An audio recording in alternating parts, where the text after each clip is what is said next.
Hi, guys. Welcome to Real Food Recovery. We are on episode 51, and this is all about service. And before we get started, I wanted to say hello to Jamie. How's it Hello. going today? Good to see you. Good to be here always. Same for me. So, as we get started, I am super excited to do this episode on service. When Jamie and I were working on our foundational principles, she said that service needed to be one of our areas of focus. At the time, I didn't understand the connection. I wasn't able to connect those dots. But service has always been an important part of my life, but I never related it to recovery until now. So that's why I'm thrilled to share with you what I've learned, things that Jamie has known all along. Once again, we are so lucky to have her wisdom.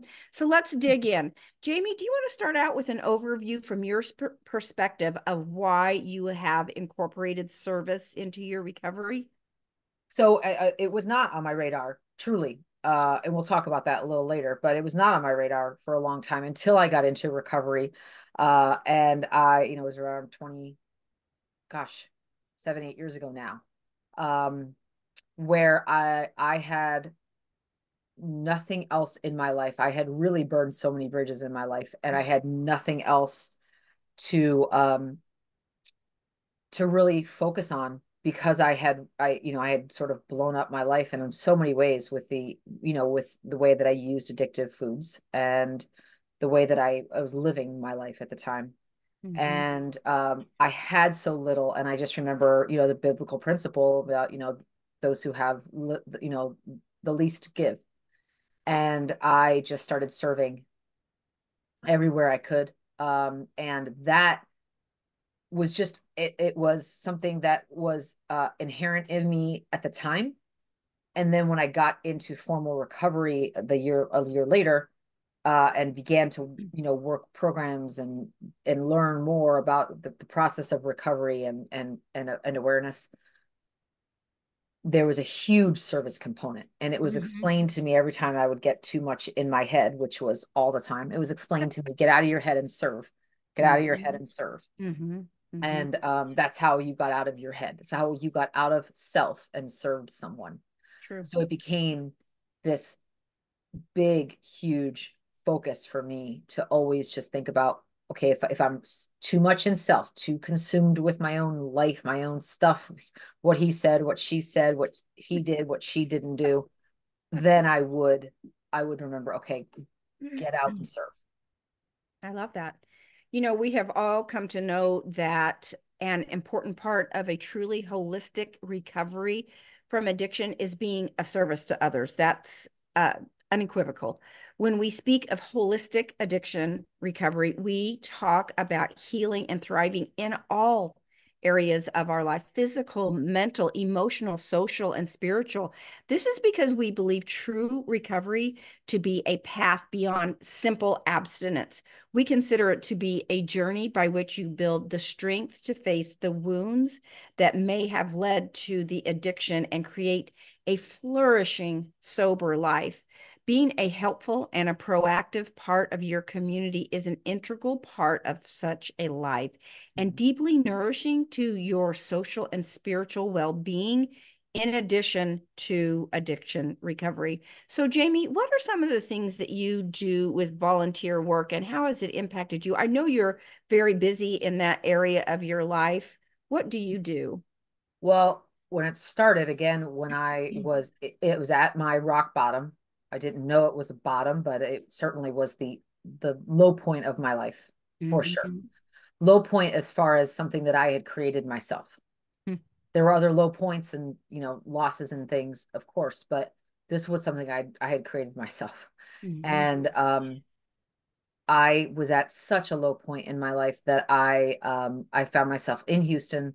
I'd taken a job with a consulting firm at the time, and really left where I was living in North Carolina with my now ex-husband. And I looked at it as a way to just get some space and clarity about what I wanted and what I needed. And I got there and deeply, realized, just okay, like, I'll go back. Let's work on this. This is, I don't want to leave the marriage. And it was not an option for me to do that. Mm. And so I was in Houston on my own, just saying, okay, I've got this job. Let's see what happens. And unfortunately, the job a few months later ended up, the person who owned the consulting firm decided to reabsorb all of the client work and didn't have the need for any of the Mm. consultants that she'd hired. So I was in Houston with no job, uh, no no income to speak of, no network for a new job, because it was a city I'd never lived in before. I didn't have any connections there at all, no family, nothing. The only friends I had were the people that I worked with, which I didn't really see much anymore of because we weren't working together. And I mean, they were nice people, but they weren't people that I could reach out to and depend on in that way. I was really on Mhm. my own.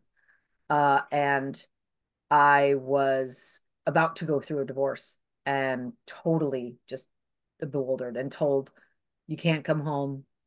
I don't Mhm. want to, I don't want to see you, do what you got to do. And that was a time where by the end, this happened all in October of that year.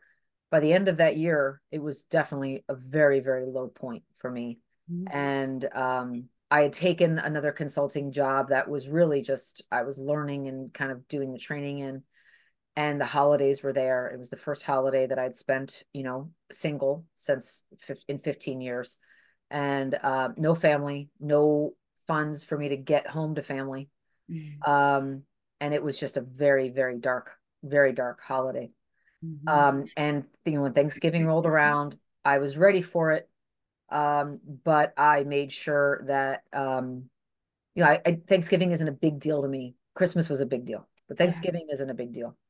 And so I was able to say, okay, what can I do to serve others? Because I was at my lowest point by then, and I knew the holidays were coming, and I had to do something to get me in a place where I could remember how much I do have and how I really am Mhm. not that low. Mhm. As far as I haven't hit that kind of rock bottom yet. So we had a lot of charities in Houston. I had done work with um, an animal charity where I had taken in pit bull puppies. I don't know what I was thinking, but I'd taken them in. They categorically destroyed my apartment I was living in, and 3 days later I rehomed them. But it was like, okay, I'll be part of this dog charity. That didn't stick, but there was a really good charity that fed folks that were in need of food at the holidays. So they said any food that you can donate, and so that you could pick from a list. So I picked ingredients from a list and went out and I made, and I knew it wasn't for my kind of food, but I went out and I made peanut butter and jelly sandwiches, packed them up, and just brought bagged lunches to different drop off points that they told you to bring them Mhm. to. Mhm. And that got me through Thanksgiving.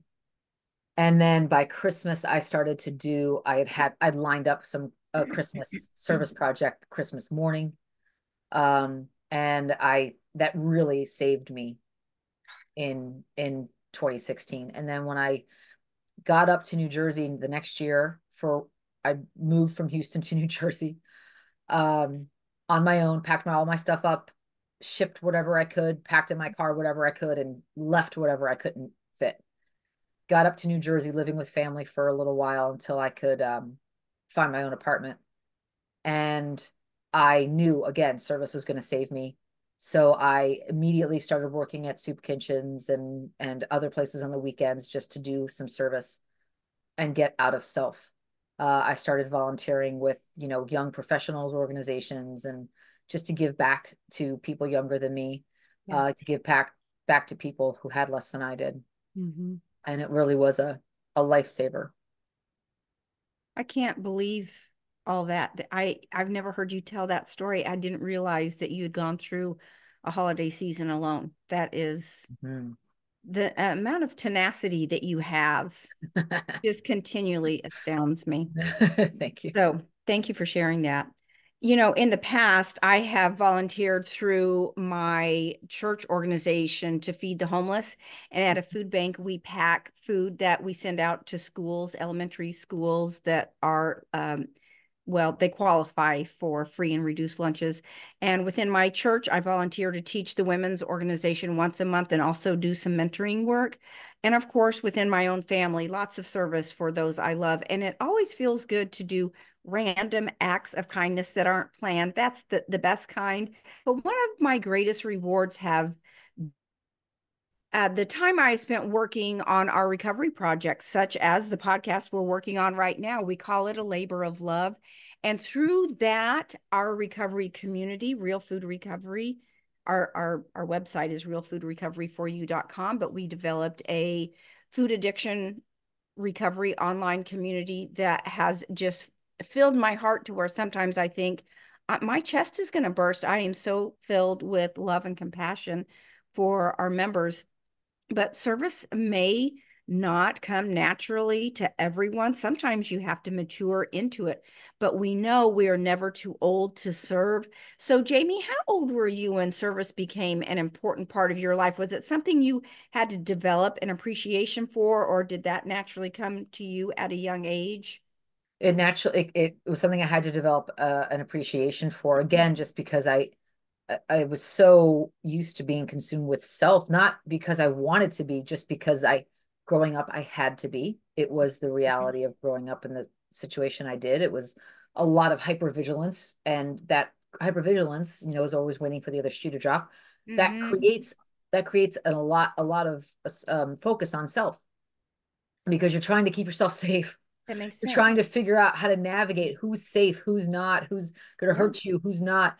It's, and I would constantly get accused of being selfish growing up. And I'm like, Oh, I don't think I'm selfish at all. I just don't know trying to who to survive. trust. Yeah. So that was a big learning for me. So by the time 2016 rolled around, I was doing, acts of service on a regular basis, with different charities and different organizations. But before that, I was donating a lot of my time, starting, in really in 2012. I was only 4 years into my recovery journey, and I was donating a lot of my time helping others, coaching others, working with others on different goals they had around fitness and lifestyle. And I Hmm. was doing a lot of coaching back then before I Hmm. even had a coaching certification. People were coming to me and I was helping them. And that Hmm. was sort of my first act of service. Um, so I was still squarely in my 30s, but again, late. Now I had done other, fundraisers and donations and donating my time in other ways growing up, but it wasn't intrinsic. It wasn't coming from within. Do you think service begets service? Have you Oh found that yes, yes, you get the and bug and you're like, this is a nice yes, little yes, natural drug here? yes, and I was so convinced of that right around that time, my niece, she was little at the time. And she wanted for Christmas, this was, gosh, she was like 3, maybe 4. She was dying for an American Girl doll. Oh, yes, we've gone through that too. Yes. And she's 18 now, going on 19. And but she just wanted that doll. And she visited me in Chicago when I lived there. We took her to the store. It was a whole You've thing. been there. Yeah, great. It's good. And yeah, it was a great experience. Well, she wanted, before we took her there, I think that year, the first like step into the world was to get the doll. And Hmm. so, Aunt Jamie's like, she's my only, on my side, she was my only niece. So I'm like, Hmm. whatever she wants, she gets. So Hmm. of course my brother was like, do you want to get her an American Girl doll? I'm like, done. And then I Yeah. thought about it. And I'm like, I'm not just going to give her a doll. Like, I'm going to teach her how to give something to someone less fortunate, and then Hmm. Santa will bring her the doll. So my family and I coordinated this whole thing where I had my niece and sister-in-law. We went to her house, we in her little bedroom, and she selected a couple of toys that she wanted to give away to children that were less fortunate than Oh. her. And she didn't understand the word fortunate, so we had to explain them what that meant. They had less than she did. We brought her to a women and children's home. and we brought her to the home, and they had like Oh, a playtime, and she donated her toys to these kids and she played with them, and she was very cute. She said, Aunt Jamie, what's volunteer mean? And so I yeah. told, trying to tell her. And then, so she did it right. She did it on I think the 23rd. We organized it all. And then Hmm. the 24th, that's our Christmas, family Christmas. So the 24th we got together, and I coordinated this whole thing where I wrote a letter to her from Santa and said how proud he was of her for volunteering and donating her toys. And there was going to be a special gift under Aunt and Uncle's Christmas tree when she got back in that room. So we took her to another room, read her the Santa letter while Hmm. my ex-husband put the doll under the tree. And it was the only gift under the tree at the time because we hadn't done gifts yet. Hmm. We organized it so she would see it the minute she walked in. Hmm. And we read the letter, and she kind of, we watched her kind of process it. She goes, wait a second, I already did that. Does that mean that Santa came down the chimney and put something underneath the tree for me? And I said, I don't Yeah. know. You better go check. So she runs in. I mean, this little girl lost her marbles. She Oh, was wow. so excited. Like my ex even took a bite of a cookie. Like he did the whole thing, like Yeah. Santa was there. Like Yeah. Uh-huh. did the whole thing. And she absolutely went berserk and opened the box and the doll and the whole thing. It was like, honestly, like the best. And my niece is so service minded. She gives her time. And of course, it's not just that. Like her parents are very service minded, and her parents did instill that in her too. But she gives her time to kids, and in kids younger than her. She does a lot of this stuff inherently, intrinsically. It's beautiful. Wow. That you telling that story reminded me of my youngest Chelsea. There was one birthday party she had, and I think they were middle school, early middle schoolish. And instead of bringing presents, we said bring 1 yard of fleece material. And that was back, gosh, that she's 31 now, so that would have been 20 years ago. That was back then when you would cut 3 inches of Yep. fringe all the way, and then you tie them in Yep. knots Yep. instead of so instead of bringing gifts, bring that, and we're going to tie these blankets, and then we're going to donate them to the women's shelter, Mhm. and then we'll take you out and we'll get you manicures and go out to dinner or something I like love it. It's cute. that. Yeah, so that was yeah, I was proud of us for doing that the one time. We should have Yeah, done it exactly. every time. So I digress. Sadly, we know that some people may feel a great deal of guilt for the time they lost to addiction. Completely understandable about that. Addiction disconnects us from one another and demands that we put our substance abuse above all others in our lives. And I am sure I've lost out on many opportunities over the years because of the simple distraction that Mhm. comes with food addiction, or when you're deep in the food, it just is pulling you.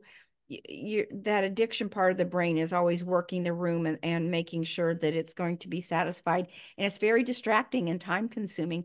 Jamie, do you feel like this was the case for you? Have you experienced that? Do you feel that same Oh way? yeah, as I said a few minutes ago, I was so consumed with not only addiction but also just keeping myself safe, that Mm-hmm. emotionally safe, that Mm-hmm. I was constantly focused on whether or not my needs were going to be met, or if I was Mm-hmm. going to hurt or whatever. And again, it wasn't even something I was aware of. I wasn't walking around saying I'm scared of getting hurt. It was something that was always simmering below the surface. So eventually, service really helped me at first kind of assuage my guilt. Mm-hmm. So, this thing with my niece that I did, that really helped me assuage my guilt of all the ways that I hadn't paid it forward. Yeah. Great point. And we're going to talk about that a little bit more because I think that is a huge, huge point that you're getting ready to make there. So, in a way, you may have regrets about being, I'm doing air quotes for those of you that can't see me.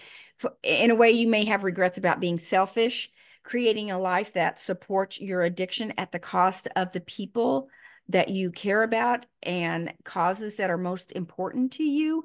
It's important to forgive yourself for decisions you have made while in the survival mode. That's kind of what Jamie has been talking about, just complete survival mode. So it's impossible to be in survival mode and caring for the concerns of others at the same time. It's incongruent. It just can't happen at the same time. So I understand that's easier said than done. One way many people come to peace with this, again, air quotes, selfish time in their lives is by choosing to be of service and to give back to their communities and loved ones now that they are on the recovery path. I have often heard that you can't always make up to the people that you have wronged. They may not even be alive for you to make up to. But what we can do is pay this goodness forward. And I love this mindset so much because you are doing something versus nothing. It's not inaction. You are taking action. Mhm. Feeling bad about the past gets you nowhere fast. I mean, yeah, that's Yeah. nice. You feel No, bad, it's maddening. but It's maddening. it's It'll just drive you crazy. yeah. But actively trying to put good out there in the world can really reduce some of those painful regrets. Agreed. Yes. And that's something that, again, in my true recovery work, right, in the last 5, 7 years of working a program, I have learned of all about this concept of living amends, not only making amends, but there are many people in our lives that we are not meant to make amends with, or to make amends would harm them or someone in their life. Mm-hmm. Yeah, So good point. there's a Never thought handful about of that. folks from my past I could not make amends with, um, either because they would not ever want to hear from me, or I had tried and the letters got returned. And so I created the way forward was making living amends, right? Just Yeah, living my life as if I were making amends to them. yeah, That I was agree. really, really very helpful. Yeah, I agree. So let's talk about the benefits of service when you're in addiction recovery. It Yeah. brings us closer to our community. Community is a key part of successful recovery from addiction. And being of service is an excellent way to build and deepen relationships with others who are going through the exact same thing. Donating your time to organizations that promote a cause you care about is a way to connect with others who share your values. It can give your day a positive structure, which I don't know about you, but for me, I that is a huge component in recovery is this positive structure throughout my day. It's common for those in early recovery to feel that they have too much free time. When you free up this bandwidth to think about other things other Ah, than food or for others that have other substances, you do have extra time and you're like, "Whoa, wait. Where yeah. did all this extra time come from?" So volunteering is a great way to add structure to your day or evenings, especially during those times when you are at higher risk for lapsing, because extra time some kind times can lead to boredom, which is a huge, huge trigger for people that fight substances. So knowing that others are depending on you to be a positive motivation to show up and spend your time doing something rewarding. Yeah, I love that. I love that. Being of service positively affects our brains.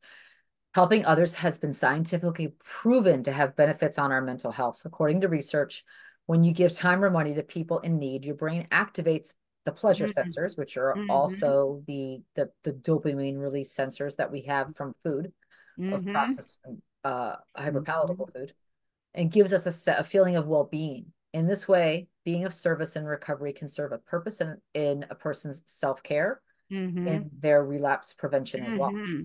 As a powerful way to lift our spirits and manage stress, being of service can be a healthy alternative to maladaptive coping strategies such as numbing out with food, which is why it is so critical for us to have that ability to recognize that, hey, I get a hit off of serving others as much as I Right. probably a more Right. Sustainable.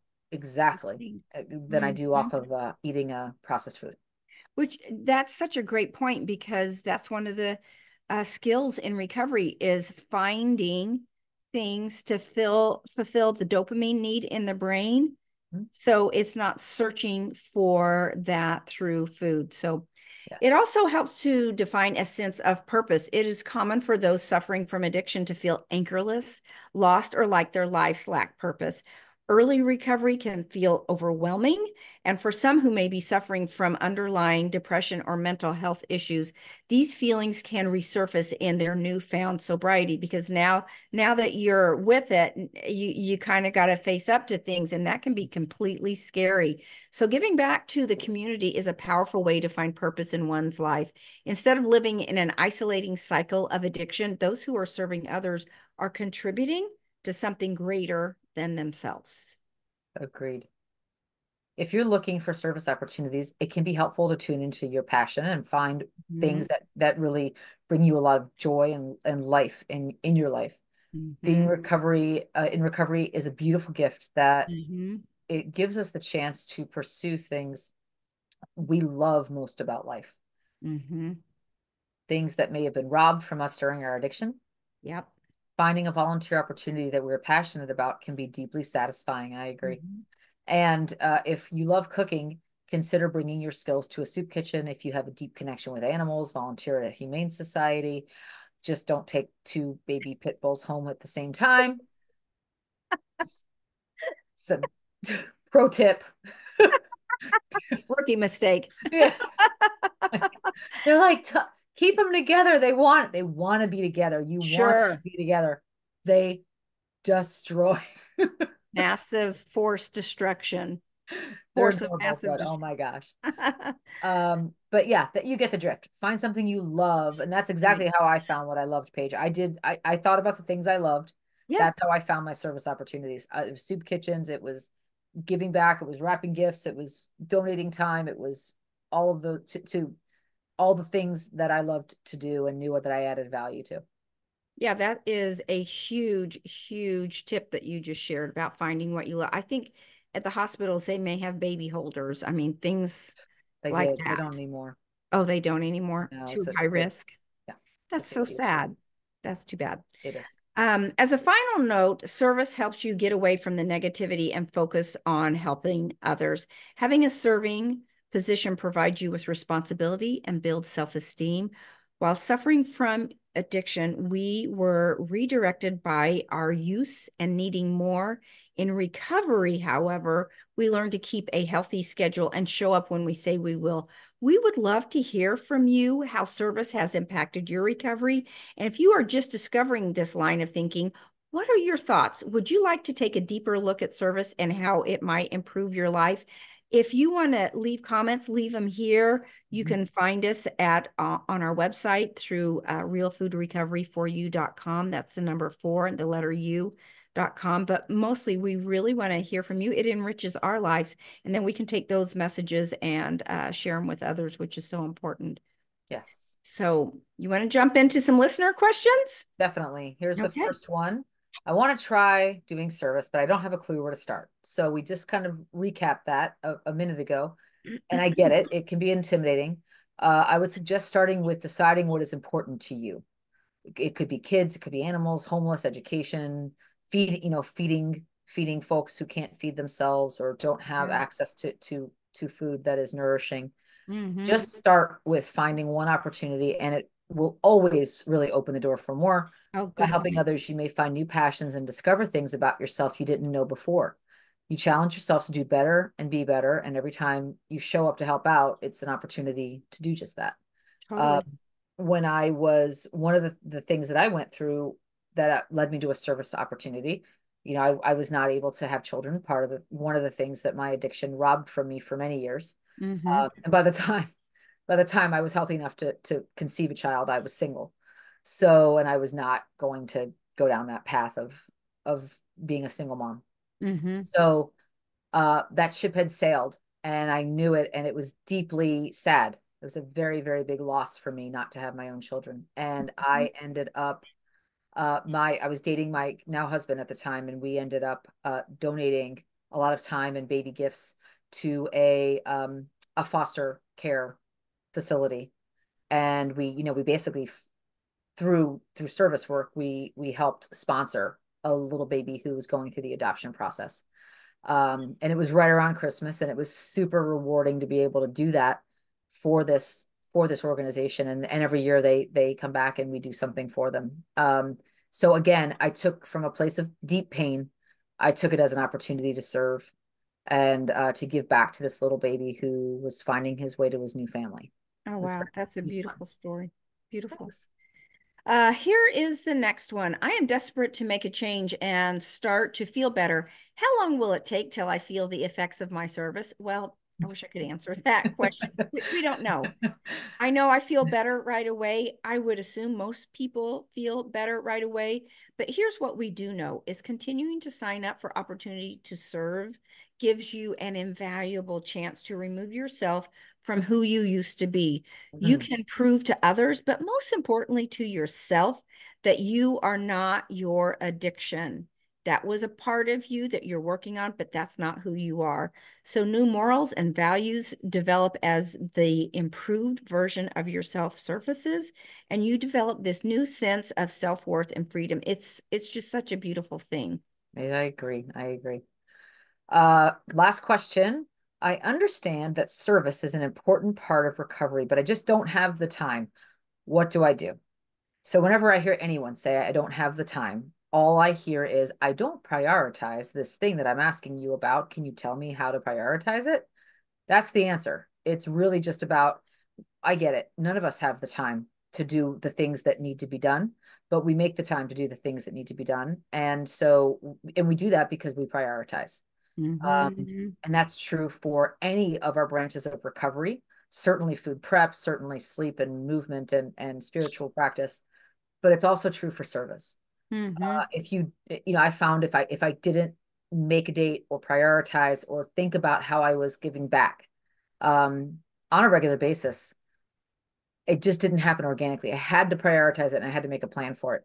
I'm very, like Paige said, Paige and I are very blessed to be able to give back and serve in our Mhm. community, our Mhm. real food recovery community, our church communities, our home communities, our families. We're able to do that, but it doesn't just come our way and we say yes. We have to make it a priority. We have to go out and seek and find and ask and offer, and then you get the opportunity to do it.